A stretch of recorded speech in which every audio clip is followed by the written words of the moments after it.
자, 오늘은 룻기입니다.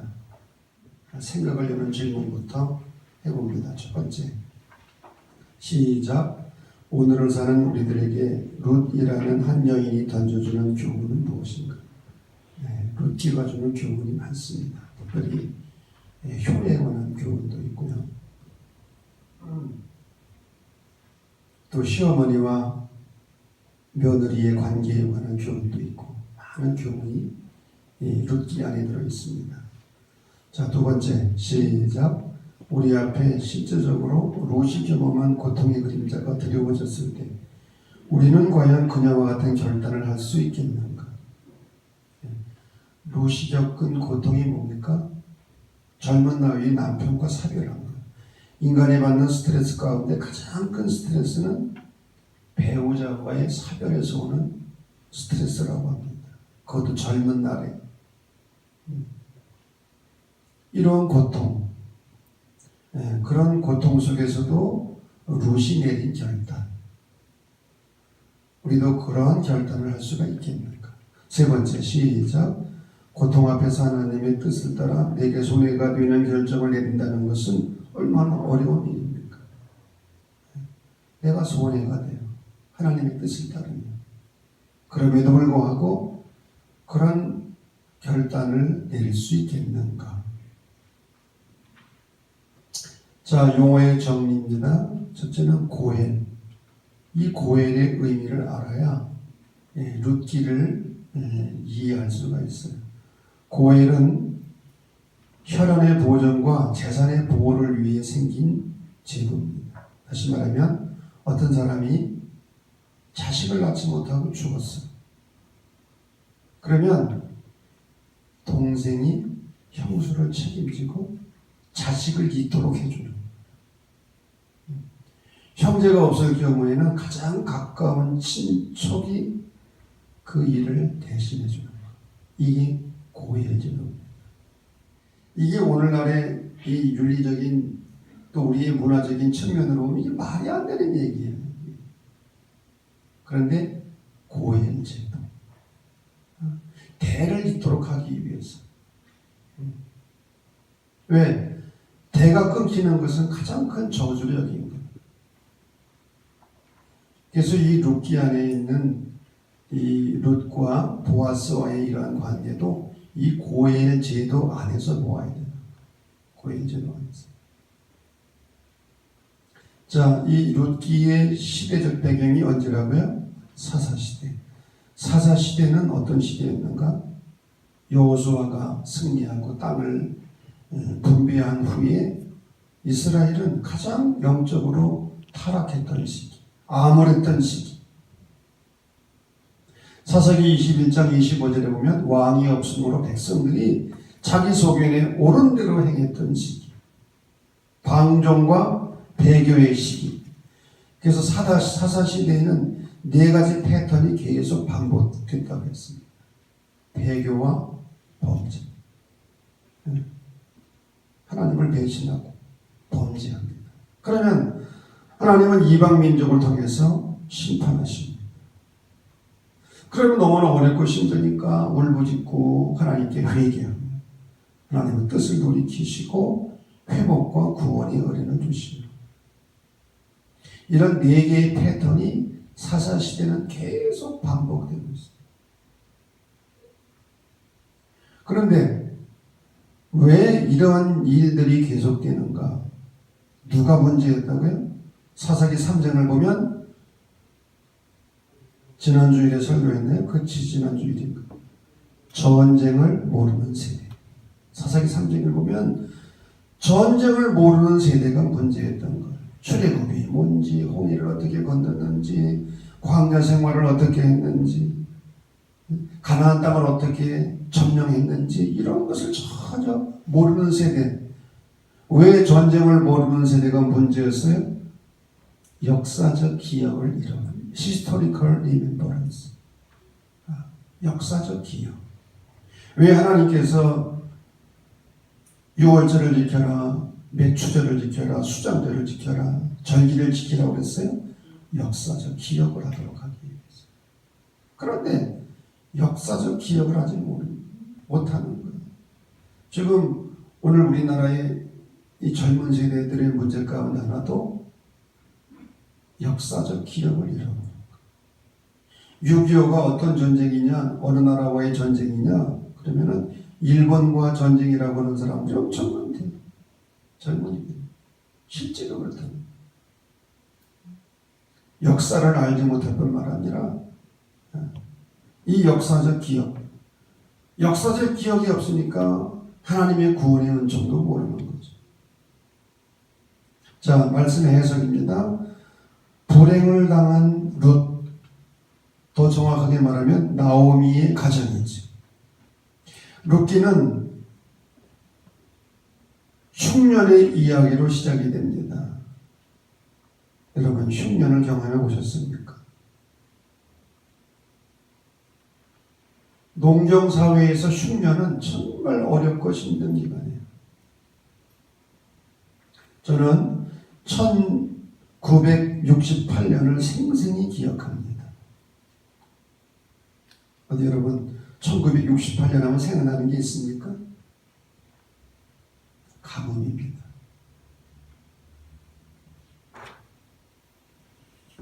비가 오지 않는 거. 모를 내야 되는데 눈이 바짝 말라버려요. 그냥 바닥이 갈라질 정도로. 제가 왜 그 해를 기억하는가? 저는 중학교 2학년 때였는데 학교를 가지 못하고 불을 폈어요. 그러니 그 불 뽑아야 뭐 금방 가는. 그래도 어떻게? 중학교 2학년짜리가 학교도 못 가고 물을 폈던 기억이 나. 그래서 그 해는 7월달까지도 물을 못 냈어. 그러니까 뭐 완전 피곤한 거지. 저거 여러분 딴 세대에 산 사람 같아요. 그런 것도 모르고 농사를 안 졌으면 모르지. 농사를 안 졌으면. 여러분, 그런데 흉년은 비가 오지 않아서만 흉년이 아니에요. 경제적 흉년. 예를 들면 직장을 잃어버렸다든지 사업에 실패했다든지 이거 흉년이죠. 경제적으로. 또 인간관계의 흉년. 인간관계가 깨어져 버렸어요. 신체적 흉년. 병으로 고통을 당하고 건강이 흔들리고. 신체적 흉년 뿐만 아니라 영적 흉년. 영적 침체에 빠져서 기도도 안 되고 영적 기쁨도 잃어버리고 봉사의 즐거움도 잃어버리고 예배의 감격도 모르고. 여러분, 영적인 흉년도 있어요. 그런데 이런 흉년에 대한 사람들의 여러 가지 반응이 있습니다. 첫째는 용기 있게 직면하여 적극적으로 대결하는 태도. 그래, 얼마든지 올 테면 와봐라. 내가 반드시 견디고 이겨내리라. 아멘을 안 해도 이겨내리라. 직시하고 정면으로 눈을 똑바로 뜨고 대결하는 그런 태도가 있어요. 두 번째로는 상황을 부인합니다. 눈 감아버립니다. 잊어버리려고 합니다. 그런데 세 번째, 피해버리는 거예요. 어려우니까, 힘드니까 도망을 치려고 하는 거예요. 그런데 이 나오미의 가정은 도피를 선택한 거예요. 예루살렘이 어렵고 힘드니까 모압 땅으로 도피를 한 거예요. 왜 이런 도피를 선택했나? 영적인 문제보다 육신의 문제가 더 중요해요. 물질의 문제가 신앙적인 문제보다 더 우선시됐어요. 이것은 에서와 야곱의 차이점이기도 해요.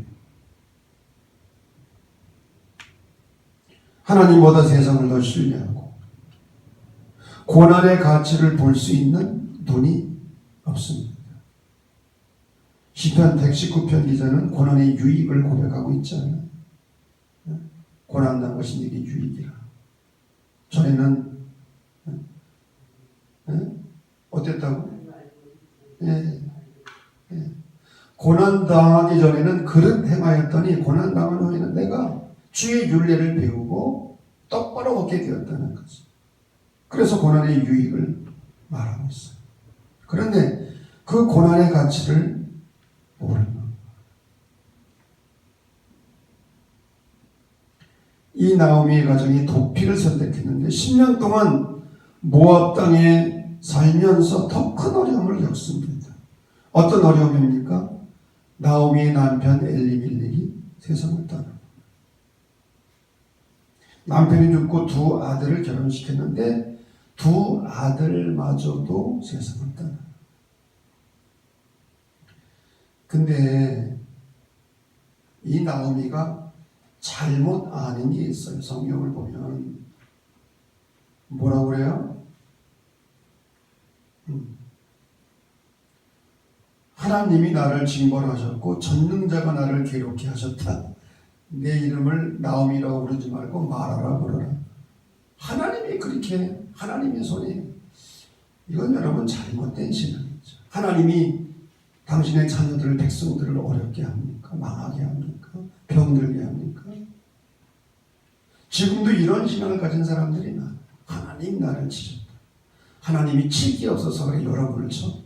자식들을 치고 아무리 나쁜 부모를 할지라도 자식들을 병들게 하고 저기 치는 그런 부모가 어디 있어? 그거는 부모가 아니라 악마지 악마. 하나님이 그런 하나님이에요.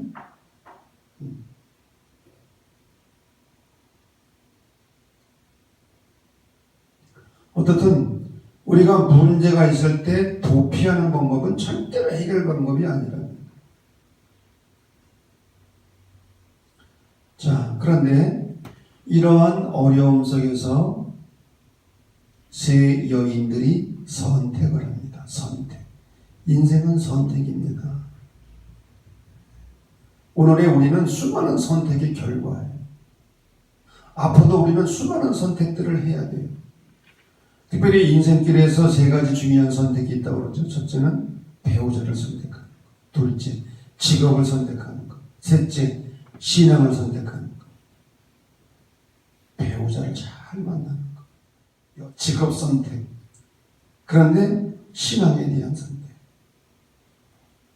이 세 가지 선택만 잘해도 인생은 90% 이상 성공한 것. 그런데 배우자나 직업의 선택 대단히 중요하지만 더 중요한 것이 신앙의 선택이라고 하는 거지. 앞에 두 가지가 인생의 운명을 좌우하는 것이라면 후자는 영원한 운명을 좌우하는 것이기 때문에 베들레헴에서 흉년을 만나 모압으로 도피를 선택하고 그 결과 불행을 만난 이 나오미의 가정에 복음이 들려왔어요. 어떤 복음입니까? 1장 6절 여호와께 자기 백성을 돌보시사 그들에게 양식을 주셨다. 이 복된 소식을 들은 거예요. 그래서 고향으로 돌아가기로 결심을 합니다. 이 과정에서 세 여인이 등장하죠. 시어머니인 나오미, 그녀의 두 자고인 오르바와 룻. 이 세 여인의 선택이 각각 다릅니다. 시어머니인 나오미는 어떤 선택을 했는가? 너희는 각각 너희 어머니의 집으로 돌아가라. 너희가 죽은 자들과 나를 선대한 것 같이 여호와께서 너희를 선대하기를 원하노라. 좋은 남편 만나서 편안하게 행복하게 잘 살기를 바란다. 나오미는 남을 위한 선택을 한 거예요. 자신의 행복이 우선이 아니라 두 자부의 행복에 초점이 맞춰져 있는 거예요. 여기서 우리는 며느리에 대한 시어머니의 진정한 사랑을 엿볼 수가 있습니다. 내 딸들아. 이 나오미는 며느리들을 향해서 내 딸들아. 룻이 어머니를 선택하고 어머니의 신앙을 선택하게 되잖아요. 어머니 하나님이 나의 하나님이 되고 어머니의 백성이 나의 백성이 될 것입니다. 나는 어머니를 절대로 떠나지 않겠습니다. 왜? 시어머니의 사랑 속에서 미래를 보고 희망을 발견하고 용기를 얻게 돼요. 이게 중요해요. 사실은 시어머니와 며느리와의 관계 속에서 시어머니의 역할이 더 중요하고 어렵습니다. 내가 이런 얘기를 했더니 낮에 젊은 노래들이 그 얘기를 좀 꼭 좀 해달래. 시어머니들은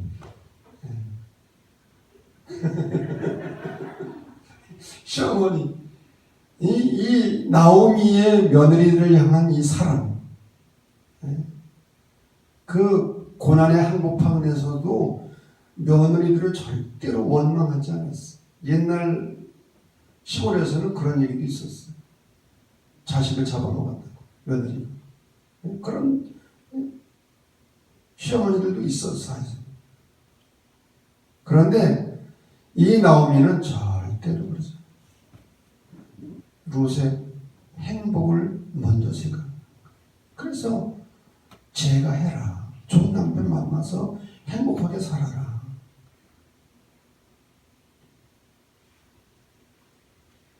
룻은 신앙적 선택을 했어요. 첫 번째 며느리인 오르바는 결국 고향으로 돌아갑니다. 세상을 선택한 거. 이것을 영적으로 해석하면 어떤 동기로 교회에 나오고 신앙생활하다가 도중에 어려운 일을 만나니까 신앙생활을 포기하고 다시 옛날 상태로 돌아가는 거. 다시 원래의 위치로 돌아가는 거. 나오미는 남을 위한, 며느리들을 위한 선택을 했고, 오르바는 세상을 선택했고, 룻은 신앙을 선택하는. 어머니의 백성이 나의 백성이 되고, 어머니의 하나님이 내 하나님이 될 것입니다. 죽는 일 외에는 나는 절대로 어머니를 떠나지 않겠습니다. 오히려 어머니에게서 신앙을 먹는 거예요. 그의 신앙과 사랑 속에서. 자, 이 나오미의 가정은 다시 고향 땅으로 돌아오게 됩니다. 두 번째 단락이죠. 룻의 효행. 그런데 이 룻의 처지는 정말 불행한 처지죠. 왜? 이방 여인으로서 하나님을 아버지라 부를 수 없는 처지. 생존의 수단과 방법이 없어요. 내일에 대한 어떤 보장도 없고, 밖으로부터 던져지는 은혜가 없이는 재기가 불가능. 도저히 자기 힘으로는 일어설 수 없을 뿐만 아니라 먹고 살기도 힘든 거. 그래서 룻이 한 일이 무엇입니까? 이삭 줍는 일. 이것은 가장 작고 보잘것없는 일이었어. 하루 종일 이삭을 주어야 성경 보면은 한 에바라고 해서 한 에바. 그래서 이 한 에바가 도대체 어느 정도 분량인가 그 주석책을 찾아보니까 한 에바가 12대더라고. 12대. 여러분 대빠 알잖아요. 대빠. 네? 아니 알곡이 12대면 많지만 벼 이삭 12대라야 얼마나 돼. 그거 저기 털면은 이삭 한 마디면은 그 별거 얼마 되지도 않아. 한 마디를 하루 종일 수고를 해. 그 정도. 그저 겨우 입에 풀을 바르고 살 정도.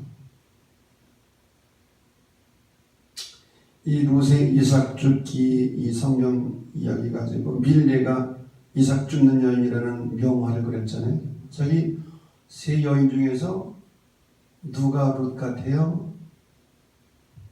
예? 얼굴이 안 나타나게 잘 모르겠죠? 예. 여러분 허리 굽히고 저 이삭 줍는 일도 이게 보통 일이 아니에요. 중요한 것. 이것은 작고 보잘것없는 일이었지만 우리가 작은 일에 최선을 다할 때 하나님은 큰 일을 계획하고 준비해 놓으십니다. 왜? 하늘은 스스로 돕는 자를 돕는다. 내가 뭔가 하려고 할 때 하나님이 도와주시는 거지. 아무것도 안 하고 두 손 놓고 있으면은 이게 안 된다는 거지. 아침부터 와서 부지런히 이삭을 줍는 룻에게 하나님은 은총의 문을 여셨어. 그래서 보아스를 만나게 하십니다. 보아스는 기업 물을 자, 고엘입니다. 고엘. 기업 물을 자. 영어로 킨스맨, 친척 구원자. 친척으로서 값싼 대가를 지불하고 새로운 삶을 살게 해줄 구속자. 구속자였어요. 이삭 죽기를 통해서 이 보아스를 만나는 거예요. 성경에 보면은 우연히 2장 3절이죠. 우연히. 인간적인 면으로 보면 우연히 만난 거지만 그 배후에는 하나님의 은혜가 있었어요. 다시 말하면 롯이 보아스를 만나게 된 것은 우연이 아니라 하나님의 섭리요 은혜였어요. 은혜라는 말은 받을 자격이 없음에도 불구하고 귀한 것을 거저받는 것.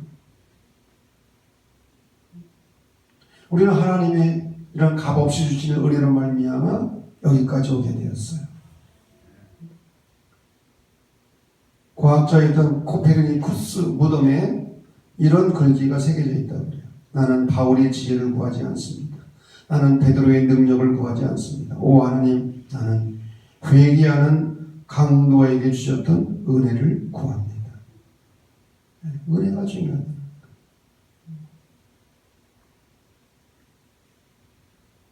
자,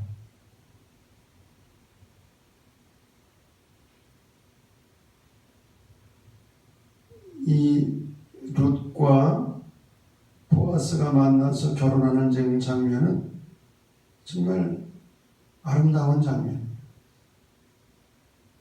특별히 3장 9절 말씀 보면은 이 롯이 보아스에게 청혼하는 장면이에요. 청혼하는.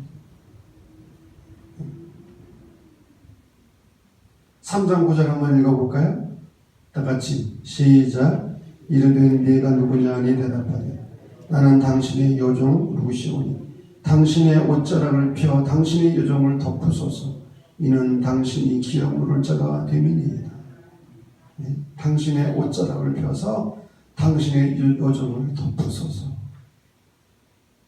우리가 하나님 앞에 기도할 때도 이런 기도를 하면 좋을 것 같아요. 주여 당신의 옷자락으로 이 부족한 주인을 덮으소서. 덮으소서. 이 보아스는 롯을 건드리지 않아요. 그리고 그 다음날 성문에 가서 더 가까운 친족을 부릅니다. 기업물을 자. 더 가까운 친족이 있다는 거지, 자기보다. 그래서 그 사람에게 고엘의 의무와 책임을 감당하려고 하니까 그 친족이 어떻게 했어요? 거부했어요. 그 이유가 뭐예요? 4장 6절 읽어보겠습니다. 4장 6절 시작. 그 기업물을 자가 이르되 나는 네 기업에 손해가 있을까요? 나를 위하여 모르지 못하노니. 자, 손해가 있으면 나는 손해하는 짓을 안 한다는 거지. 그래서 이 보아스와 롯이 결혼을 하게 됩니다.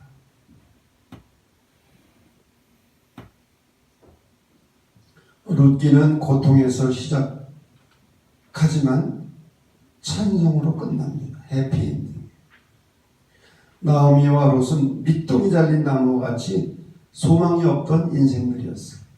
그러나 보아스와의 만남은 두 사람의 인생의 운명을 완전히 뒤바꾸어 놓았습니다.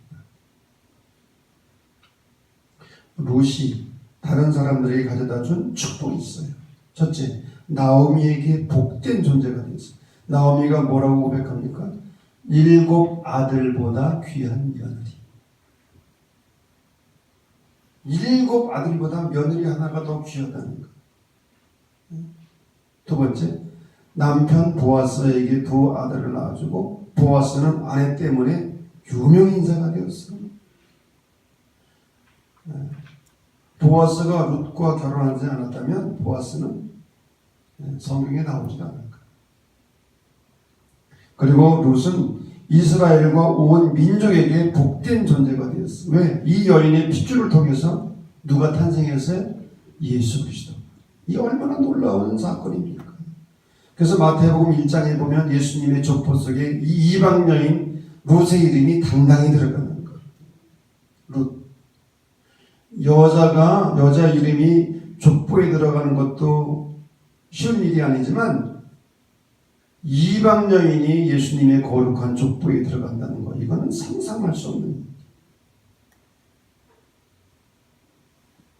자, 신학적 의미입니다. 첫 번째, 시작. 룻의 이야기는 효사상과 젊은이들이 추구하는 로맨스 사상을 탁월한 기법으로 엮은 에피소드. 재미있는 이야기죠. 정말 재미있어요. 특별히 효가 무엇인지, 사랑이 뭔지, 이런 것들을 우리에게 알려주고 있어요. 그러나 그것보다 더 중요한 것이 있습니다. 두 번째, 시작. 그러나 롯의 이야기는 이것을 넘어 하나님의 구원은 이스라엘을 넘어서서 이방인까지 포용하고 있다는 사실을 드러낸다. 롯은 하나님의 세계 구원에 동참하는 이방인입니다. 하나님의 구원은 이스라엘을 넘어서서 이방인들까지 포용한다.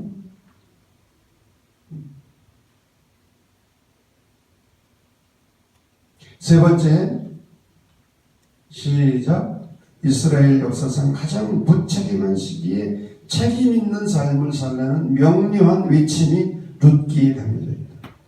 가장 타락하고 배교의 시대, 무책임한 시대, 이런 때에 책임 있는 삶을 살라는 명료한 외침이 담겨져 있습니다.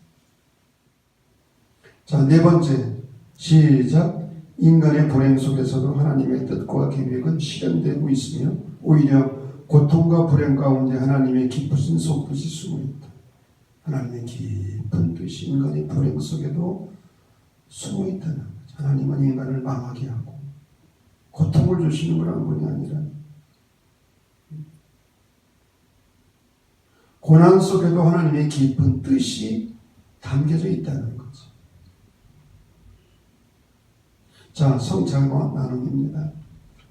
첫째, 시작. 살아계신 하나님을 믿는 신앙인이라면 우리도 룻과 같은 신앙을 가져야 합니다. 살아계신 하나님을 믿는 신앙인이라면 어려움 속에서도 고난 속에서도 포기하지 않고 절망하지 않고 하나님을 선택하고 신앙을 선택하고, 또 두 번째, 시작. 하나님의 뜻을 따르려는 의지를 가진 사람은 변장된 축복을 볼 수 있지만 자신의 이익만을 늘 생각하는 삶의 자세에서는 결코 이것을 발견할 수 없다. 변장된 축복인데 변장을 했어요. 그냥 알아보지 못하는 거예요. 변장된 축복은 축복인데 변장을 했어요. 그래서 그거를 알아보지 못해요. 그러나 하나님의 뜻을 따르는 의지를 가진 사람은 알아본다는 거죠. 자, 세 번째, 시작. 한치 앞을 내다볼 수 없는 상황에서도 그 건너편에서 깊은 뜻을 가지고 응시하시는 하나님의 계심을 믿어야 돼요. 한치 앞을 내다볼 수 없어. 너무 어렵고 힘들어. 그런데도 건너편에서 우리를 응시하시는 하나님. 어린 아들이 밖에서 노는데 어머니가 창문으로 바라보잖아요. 넘어지지 않을까, 어려움 당하지 않을까. 애가 밖에서 놀고 있지만 어머니는 창문을 통해서 사랑하는 아들을, 자식을 바라보는 거예요. 눈을 떼지를 못해요. 이것이 우리가 믿는 하나님 아버지이신 줄로 믿습니다. 어떤 분이, 어느 신학자가 그런 글을 썼다는, 예수님이 우리에게 깨우쳐 주신 중요한 교훈 가운데 하나는 하나님을 아버지라고 부르게 해주신 것이다. 하나님을 아버지로. 구약시대에는 여러분 하나님을 아버지라고 부를 수가 없어요. 무서운 하나님, 진노의 하나님. 그런데 예수님은 하나님을 아빠라고 그러시잖아요. 아빠, 친근가. 하나님은 우리에게 아빠로 소개해 주신 것. 이게 예수님이 하신 중요한 공헌 가운데 하나라고 하는 것이죠. 자, 이 룻기 이야기 짧은 넉 장밖에 안 되는 성경이지만 우리에게 많은 의미와 교훈을 주고 있습니다.